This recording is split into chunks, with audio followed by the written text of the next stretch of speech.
nama Melisa dan teman saya Mbak Yunifah. Saya Putri Nabila Kirani. Saya Gigi Aprilianti. Saya Jihan Fatihah Az-Zahra. Kami akan memaparkan materi kami yaitu asesmen manajemen dan komunikasi resiko. Adapun latar belakang dari materi kami asesmen manajemen dan komunikasi resiko yaitu manajemen risiko merupakan bagian integral dari strategi organisasi untuk menghadapi ketidakpastian. Komunikasi risiko menjadi penting karena membantu memastikan pemahaman yang konsisten di antara pihak-pihak terkait mengenai ancaman potensial dan langkah-langkah mitigasi yang perlu diambil. Namun, implementasi asesmen manajemen dan komunikasi risiko sering menghadapi berbagai tantangan seperti keterbatasan data, kurangnya sumber daya, dan resistensi budaya organisasi. Untuk rumusan masalahnya, yaitu yang pertama, apa yang dimaksud dengan komponen manajemen risiko menurut COSO Enterprise Risk Management. Yang kedua, apa komponen utama penerapan manajemen risiko menurut COSO? Yang ketiga, apa yang dimaksud dengan komunikasi risiko dan apa saja komponennya?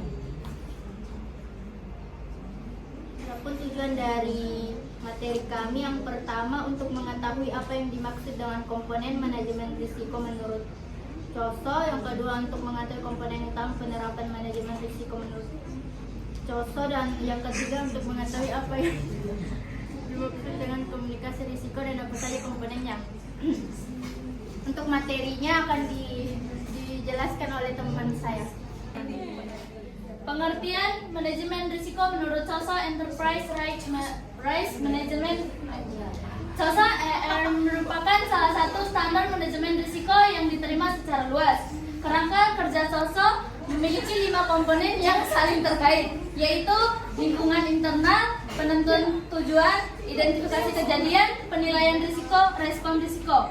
Menurut COSO Enterprise Risk Management, manajemen risiko adalah proses yang bertujuan untuk mengidentifikasi, menilai, dan mengelola risiko yang dapat berdampak negatif pada sebuah organisasi. Selanjutnya akan dijelaskan lagi oleh teman kelompok saya. Baik, adapun komponen utama penerapan manajemen resiko yaitu 1. Lingkungan internal. Lingkungan internal memiliki peran penting dalam menentukan warna pada organisasi, memberikan dasar dalam cara pandang pada resiko yang mungkin dihadapi oleh setiap orang dalam organisasi tersebut. Yang kedua, penentuan tujuan atau objective setting. Tujuan perusahaan harus ditetapkan sebelum manajemen bisa mengidentifikasi berbagai kejadian yang dapat mempengaruhi pencapaian tujuan tersebut. Yang ketiga, identifikasi kejadian atau event identification. Organisasi harus mengidentifikasi kejadian internal dan eksternal yang mempengaruhi pencapaian tujuan serta membedakan resiko dengan peluang. Yang keempat, penilaian resiko atau risk assessment. Resiko dianalisis dengan memperhitungkan kemungkinan terjadi serta dampaknya nantinya. Hal ini dijadikan dasar dalam menentukan pengelolaan resiko tersebut. Yang kelima, respon resiko atau risk response. Manajemen bisa memilih beberapa tindakan untuk merespon resiko agar resiko tersebut nantinya sesuai dengan toleran. 6. Kegiatan pengendalian atau control activities. Prosedur serta kebijakan ditetapkan serta diimplementasikan untuk membantu memastikan bahwa manajemen menjalankan respon terhadap resiko yang muncul. 7. Informasi dan komunikasi atau information and communication. Komunikasi yang efektif terjadi ketika semua personil menerima pesan yang jelas dan juga konsisten dari dewan perusahaan serta manajemen senior. Dan yang terakhir, pengawasan atau monitoring. Pengawasan seluruh proses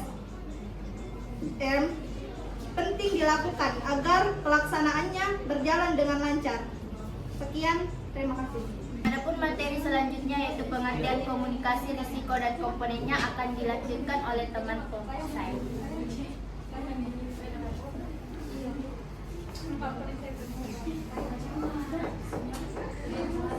Baik, adapun pengertian komunikasi risiko dan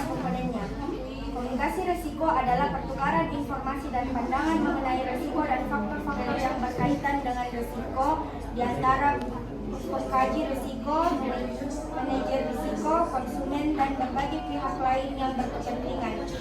Tujuan pokok komunikasi risiko adalah memberikan informasi yang relevan dan akurat dalam istilah yang jelas dan mudah dipahami kepada audiens tertentu.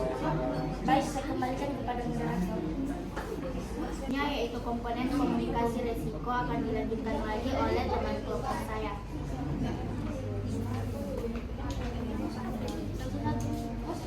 Oke, baik, selanjutnya adalah komponen komunikasi risiko. Yang pertama adalah analisis risiko. Adalah suatu proses penentuan faktor-faktor dan tingkat risiko berdasarkan data-data ilmiah.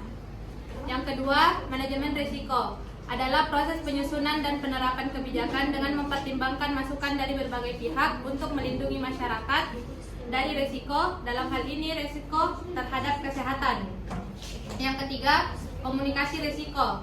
Adalah pertukaran informasi dan opini secara timbal balik dalam pelaksanaan manajemen risiko.